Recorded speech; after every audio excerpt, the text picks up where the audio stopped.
Tech Sounds presenta Cuida tu mente.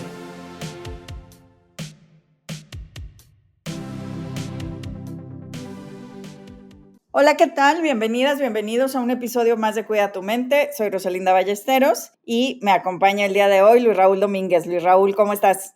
Hola, ¿qué tal, Rosalinda? Qué gusto saludarte, muy contentos de tener un episodio más de Cuida tu mente. Hoy vamos a hablar de cómo construir resiliencia en tiempos de adversidad. Y para ello hemos invitado a Guillermo Faust. Guillermo es doctor en psicología, profesor de la Universidad Complutense de Madrid, profesor honorario de la Universidad Carlos III de Madrid y presidente de la Fundación de Psicología Sin Fronteras. Bienvenido, Guillermo, qué gusto saludarte. Muchas gracias, un placer y a vuestra disposición. Empecemos, yo pienso que hablando justamente de este concepto de la resiliencia, ¿no? Y se dice que es una de las cualidades más buscadas en tiempos de adversidad y vaya que si últimamente a estas generaciones que nos toca compartir el planeta nos ha tocado ver alguna que otra adversidad. ¿Cómo se define, Guillermo, la resiliencia y cuál es su diferencia con otros mecanismos de afrontamiento que tenemos ante situaciones de trauma o de crisis? Bueno, bien lo has dicho, ¿no? Vivimos en tiempos de incertidumbre, de miedo, de bastante tensión, ¿no? La resiliencia, yo creo que lo fundamental es que cambia las preguntas, ¿no? En vez de preguntarnos por qué la gente se quiebra ante una situación de crisis, nos preguntamos por qué resiste, ¿no? ¿Qué le hace salir hacia adelante? Y luego es un compendio bueno, qué cosas hay que nos hacen salir hacia adelante, ¿no? Sabéis, viene de la física y de la resistencia de los muelles, ¿no? Y yo creo que es un concepto muy interesante porque combina también lo individual con lo colectivo, ¿no? Las variables psicológicas y las variables ambientales. Ya hablaremos de algunas de esas variables, pero es muy interesante que cambiemos las gafas con las que mirar la realidad y nos centremos en por qué la gente es capaz de superar situaciones especialmente duras, ¿no? Eso nos da también mucha esperanza y nos da una forma de trabajar sobre esos elementos en positivo y no tanto en el trauma o en la patología, sino en la capacidad de resistir, ¿no? Y nos dice también el mensaje de que los seres humanos resistimos y somos bastante más capaces de avanzar de lo que a veces pensamos, ¿no? Es correcto, Guillermo. Hace un momento mencionabas que el tema de la resiliencia no solamente es un tema individual, sino un tema colectivo. Y me llevó a recordar este estudio de la Universidad de Harvard, que lleva más de 80 años levantando información y donde encontraron que la habilidad para superar las adversidades está profundamente relacionada con las relaciones personales y el sentido de propósito. ¿Podrías abundar un poquito en este tema de cómo influye el sentido de comunidad en la capacidad de las personas para poder afrontar estas crisis personales o incluso colectivas, hoy que estamos en estos tiempos de tanta crisis y tanto desequilibrio, caídas de bolsas, mucha incertidumbre hacia el futuro?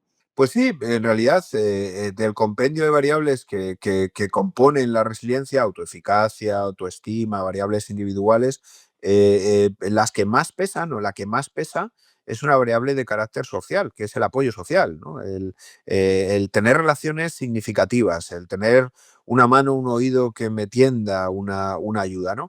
Es la que más variabilidad explica, la que más explica la resiliencia. Lo que nos dice es que tenemos que responder de manera colectiva, que tenemos que responder con otros, con otras, que es fundamental que tengamos esos tres niveles del apoyo social, ¿no? El apoyo social simbólico, bueno, el de las necesidades, el poder tener dónde comer, dónde vivir, tener las necesidades básicas cubiertas, el apoyo simbólico también, el reconocernos como víctimas y la necesidad de ser acompañados, y el apoyo significativo, el emocional, el tener a alguien con quien realmente al que realmente puedo pedirle ayuda, ¿no? Esta está por encima de cualquier otra, ¿no? Luego hay algunas otras más, también colectivas, el humor, por ejemplo, la cohesión, el ser capaz de ponerme a articular cosas con otros. Lo que nos está diciendo es que somos seres sociales, que enfrentamos de manera social y que hay que construir esos espacios colectivos y, por tanto, es fundamental también los acompañamientos y las colectividades que respondan a estas situaciones.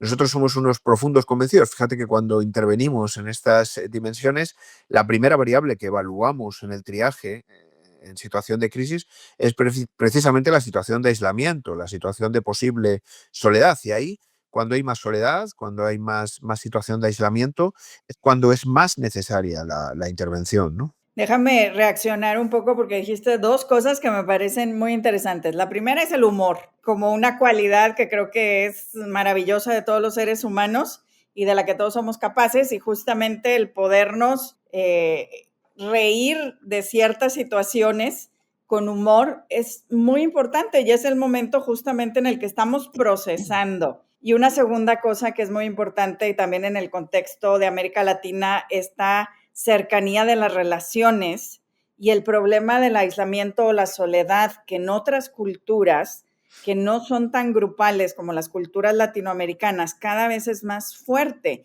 Incluso, por ejemplo, México aparece ahora en el reporte mundial de felicidad entre los 10 países más felices del mundo, y mucho lo adjudicamos también quienes hemos revisado los datos a esta característica de redes sociales extendidas, fuertes. Entonces, me parece pues que también no solamente para los buenos momentos las redes sociales son importantes, sino también para estos momentos donde hay que afrontar una dificultad o una adversidad. Yo he leído por ahí en algunos estudios que la resiliencia en realidad es algo, y voy a usar esta palabra, ordinario. O sea, no es que algunas personas de manera extraordinaria sean resilientes y, como decías, las demás nos quebramos en una situación de reto, ¿no? Sino que en realidad nos damos cuenta justamente al afrontar situaciones pues difíciles como una pandemia global, un ataque terrorista, una crisis, como mencionaba Luis Raúl, económica, que en realidad la mayoría de las personas tienen estos recursos que nos hacen superar la adversidad, incluso a veces hasta salir fortalecidos. ¿Cómo se construyen estos recursos? Bueno, has dicho cosas muy interesantes, permíteme que también haga algún comentario sobre ellas, ¿no? Bueno, lo primero que hay que decir es que efectivamente la resiliencia es lo normal, y lo que pasa es que hasta ahora teníamos un poco el enfoque distorsionado, ¿no? Sabemos que incluso en las peores situaciones de emergencia, como mucho va a haber un 20% de trastorno y no se llega en la mayoría de los casos. Por tanto, el 80% de la gente lo que va a hacer es crecer.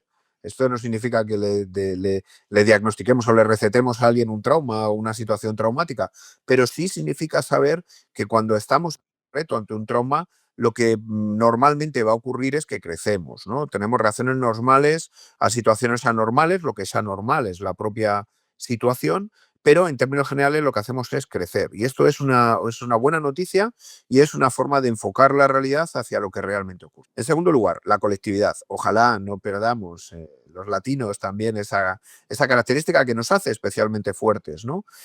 No solo en las redes sociales, y permíteme que lo matice, porque a veces tenemos muchas conexiones, ¿no? Pero se habla, o sea, o tenemos que buscar relaciones más que conexiones, ¿no? No se trata solo de los likes o de estar con mucha gente aparentemente rodeados, sino más bien de la calidad de esa relación, ¿no? De poner el cuerpo, de tocarse, de sentirse, de mirarse a los ojos, ¿no? De la emocionalidad. Y eso es algo que caracteriza los países latinoamericanos. En España las cosas han ido cambiando y nos estamos acercando cada vez a una sociedad más individualista y por tanto más dura y más compleja, ¿no? Y el humor. Yo recordaría al gran Víctor Frank, al que recordaría siempre para hablar de resiliencia, ¿no? Él hablaba del humor en los campos de concentración. No sé si hay un sitio más terrible que podamos imaginar. Él utilizaba el humor para enfrentar aquello y para superar lo que era vivir con un campo de concentración, ¿no? La búsqueda de sentido, que es uno de los elementos clave, por qué estoy aquí, hacia dónde me proyecto, y en segundo lugar, el humor, ¿no? Él usaba dentro de esa situación tan terrible el humor.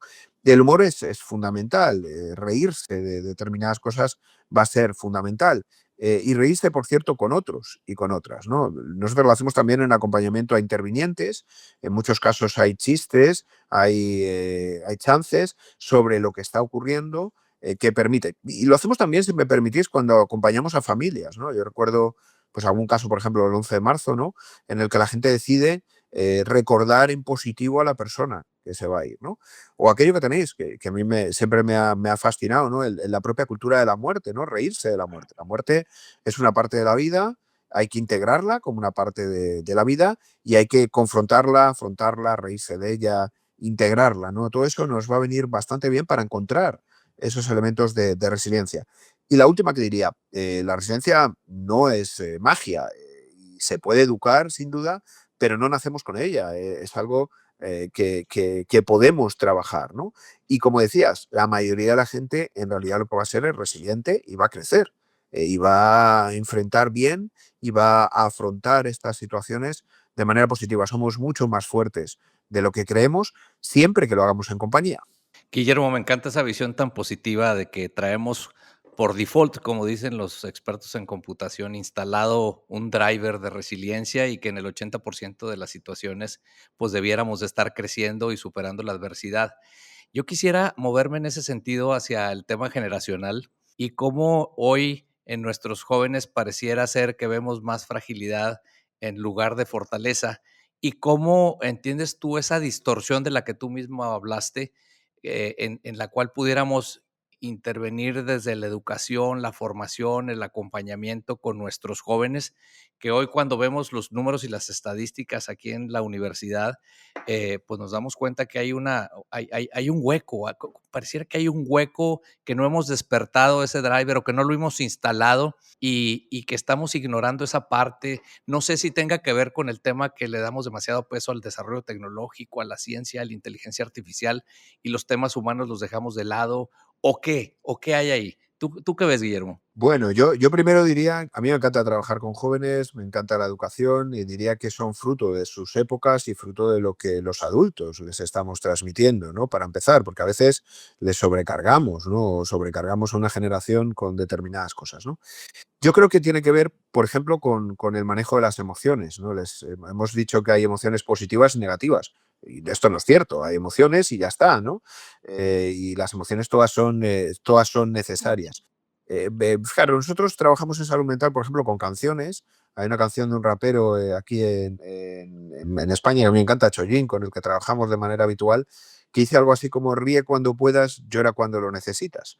Creo que les estamos privando a veces la necesidad de elaborar la tristeza, de elaborar la rabia, de elaborar lo que llamamos emociones negativas, ¿no? Es como que hay que pasar rápido a otra cosa, hay que coger enseguida la pastilla que evite el lloro, la frustración, el fracaso, y eso es evitar también el construir resiliencia, ¿no? Porque si no trabajas tus pérdidas, si no las lloras, si no las confrontas, tienes un problema, ¿no? Y luego, en tercer lugar, yo hablaría de individualismo, ¿no? Hablaría de que muchas de las respuestas que se les están dando tienen que ver con la competencia entre unos y otros, ¿no? Y tienen que ver bueno, quién gana y quién pierde, ¿no? Ese modelo tan Trump, ¿no? De lo que gana, lo que pierde, el que está en un lado, el que está en el otro, ¿no? Y eso lo viven y cada vez ves más competitividad, menos cooperación, dándose cuenta que la cooperación es la respuesta a la situación que tienes delante. Y luego, por último, sí, el poner el cuerpo, ¿no? Al final es lo que intentaba decir. Nosotros acabamos de publicar también sobre soledad no deseada, ¿no? Hay una soledad deseada, no deseada muy potente en jóvenes, al menos en nuestro país es una de las poblaciones en las que más se están produciendo estos fenómenos, ¿no? ¿Qué es lo que ocurre? Bueno, pues te aparecen con muchas relaciones, muchos likes, con imágenes positivas todas en las redes, ¿no? Una proyección, parece que siempre estamos riendo, siempre estamos bien, siempre estamos magníficos, y ocultando un poco el que no tenemos relaciones significativas, ¿no? Y esto es lo que hay que tratar de cambiar. Hay que poner el cuerpo, hay que tocar, hay que sentir, hay que mirarse, hay que dejar el móvil a un lado y comunicar ojo a ojo, ¿no? Cara a cara, piel con piel, ¿no?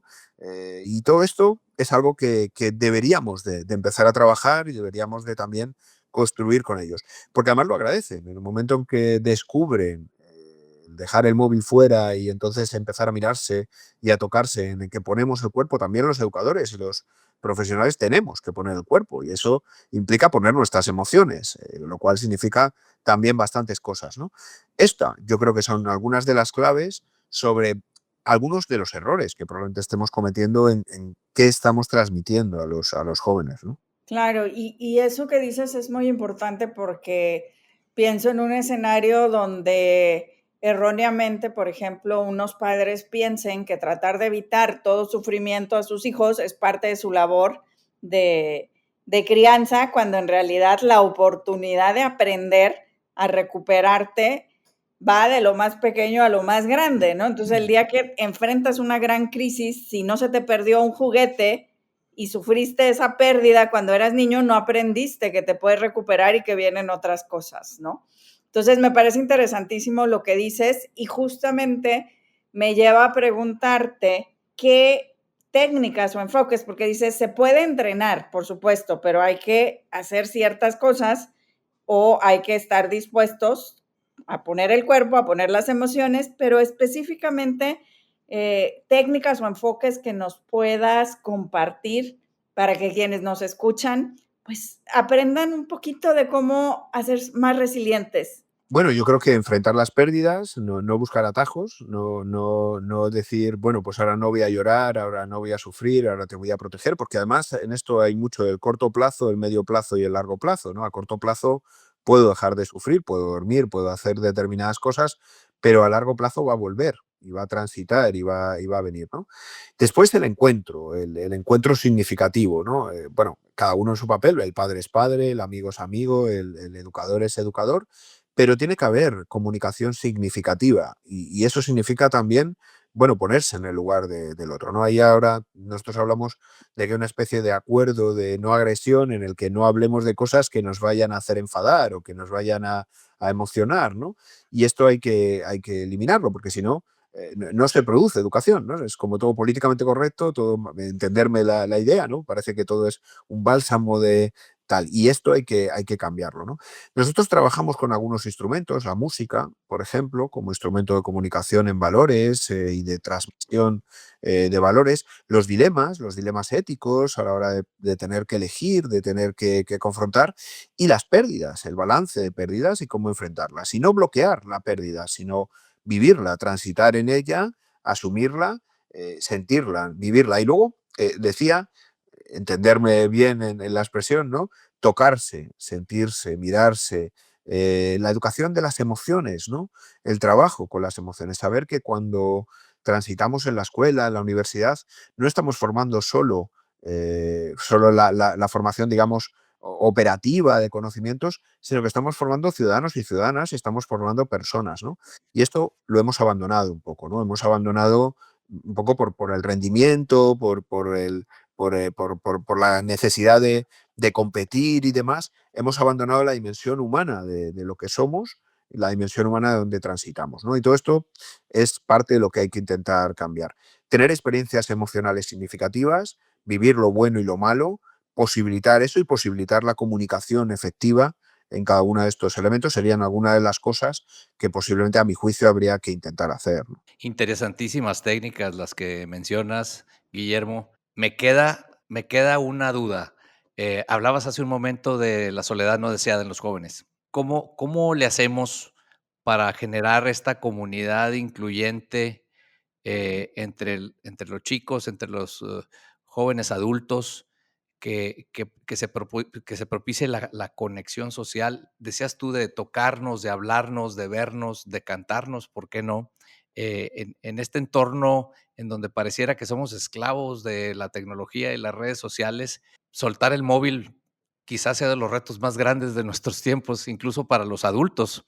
¿Qué experiencias has tenido en ese sentido? Bueno, pues esta es una de ellas, ¿no? El dejar el móvil fuera, ¿no? Y entonces obligarnos a tocarnos, a sentirnos, obligarnos a tener silencios y a tener que mirarnos, ¿no? Simplemente, o simplemente conectar bailando, conectar cantando, ¿no? Estos son la construcción de espacios colectivos, ¿no? Saber también que lo que tienes delante no te pasa solo a ti, sino que le pasa a más personas. Nosotros trabajamos mucho con colectivos vulnerables, ¿no? Bueno, si no tienes una vivienda, si estás sufriendo, estás en la calle, al final es colectivizar las respuestas, ver que yo no soy un bicho raro, sino que lo que a mí me está pasando le está pasando a otros y buscar una respuesta compartida.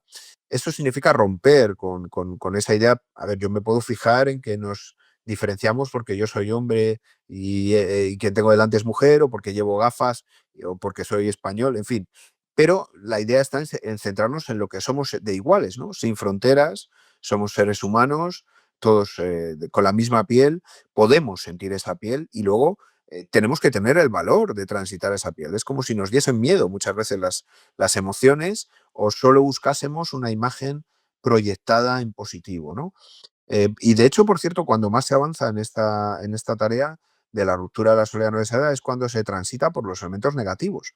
por la tristeza, por la situación de vulnerabilidad, ¿no? Ahí lo que hay que romper es ese miedo que nos han involucrado a pensar que el otro es un enemigo. Hay que movilizar la empatía, la capacidad de ponerse en el lugar del otro y a partir de ahí romper esas barreras para responder juntos y juntas, ¿no? Y es un cambio, es un giro de 180 grados, ¿no? Es verdad que, y también lo decimos en los programas de intervención, cuanto más tardamos, más difícil es, porque la persona se hace callo, se aísla más, tiene más resistencias, tiene más miedos. Ojalá fuésemos capaces de articular los mecanismos lo más antes posible como para poder responder a estas situaciones.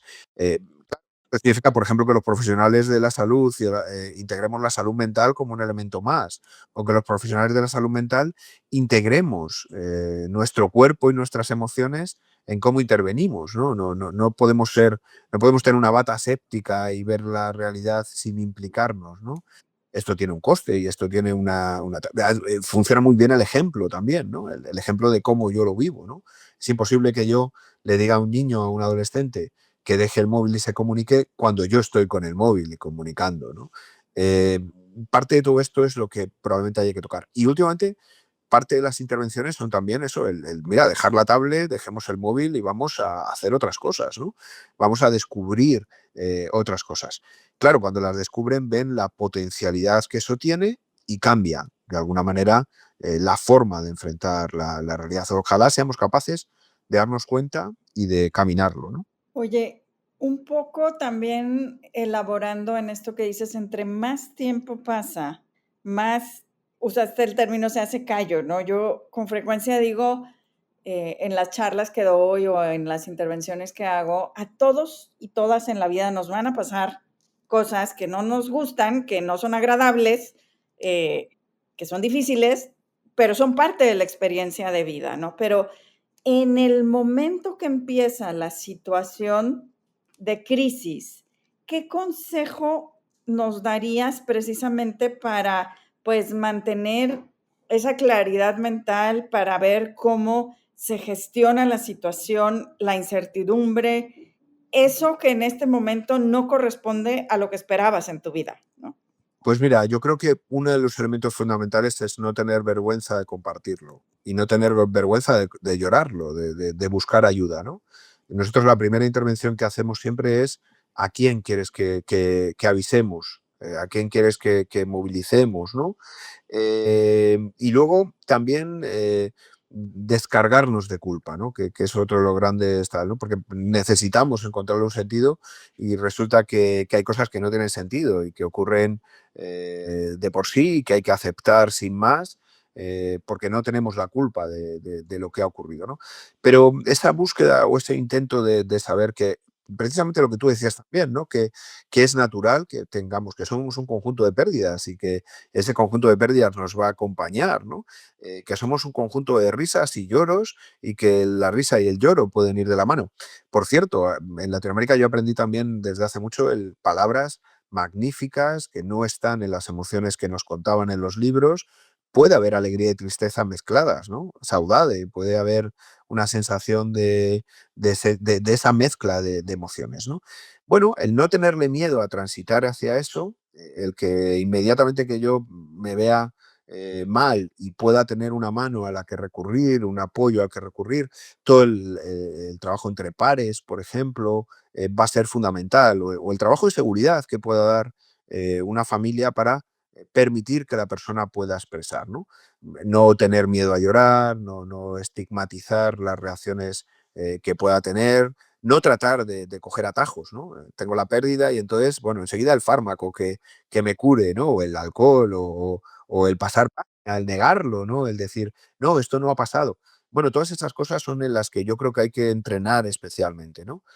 Para que cambiemos y que cuando vayamos a tocarlo, primero lo notemos como algo absolutamente normal, que incluso nos va a hacer crecer, y en segundo lugar, que lo notemos como algo tan necesario como la vida, ¿no? Y a partir de ahí, que lo expresemos a otros, que busquemos esa capacidad de conectar con otros, ¿no? Guillermo, muchas gracias por todo esto que nos compartes. Sin lugar a dudas, a mí me dejas una idea de que la resiliencia no solamente se trata de la individualidad y de las capacidades personales, sino precisamente de cómo activamos esa colectividad y cómo nos implicamos, como dices tú, con las manos, con el cuerpo, para sentirnos, para vernos y escucharnos. Muchas gracias, Guillermo. Rose. Pues yo me voy con esta idea de que hay que aprender a sentirnos cómodos en el espacio incómodo que generan las pérdidas, los duelos, las situaciones no esperadas de la vida. Guillermo, muchas gracias por acompañarnos y bueno, a toda nuestra audiencia los esperamos en el siguiente episodio de Cuida tu Mente. Muchas gracias por invitarme y a vuestra disposición también en todo lo que se pueda aportar. Muchas gracias. Gracias, Guillermo. Hasta pronto. Hola, soy Marcela Toscano y te invitamos a escuchar Hola de Salud, el podcast que te ayuda a vivir de manera sana, equilibrada y feliz. Hola de Salud es parte de Tech Sounds Podcast, la barra oficial del Tecnológico de Monterrey. Gracias por escuchar un episodio más de Cuida tu Mente. Productora ejecutiva de Tech Sound Podcast, Lisbeth Siller. Productora de Cuida tu Mente, Grecia Tobar. Anfitriones, Rosalinda Ballesteros y Luis Raúl Domínguez. Postproducción, Max Pérez y Marcelo Seguro. Les invitamos a escuchar el siguiente episodio de Cuida tu Mente y el resto de los programas de Tech Sounds Podcast en Spotify, Apple Podcast, Amazon Music, YouTube y tech.mx/tech-sounds.